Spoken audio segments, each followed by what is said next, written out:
stood and hold Brother Cross. 1 minute lang, Pastor, sa kabiyot na lang. Sunan, yan ang nagsawakan mo, yan karang mo iton, sa alayang buntong pagkabar ng cross, bukong sabot ko na mamanto nila. Ay, tas kaya niyo, ay ang tunod niyo, sa halayong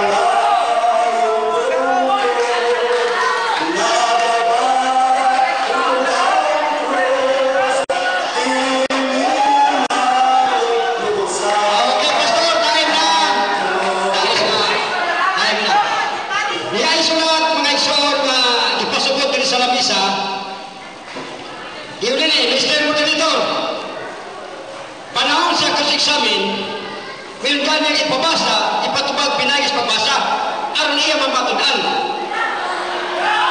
Okay? Ang magpasabong si Kurani sa kulasabtan, nga katong ilang argumento ni Pastor Pilaber at Pastor Limpo at Olibot, nga katong ang cross na ilong sa kausaruba, mabasa usap sa Biblia, may pasabot nila ito. Diba? Kaya mo yung ipabasa sa Biblia, nga ang cross na ilong sa kausaruba,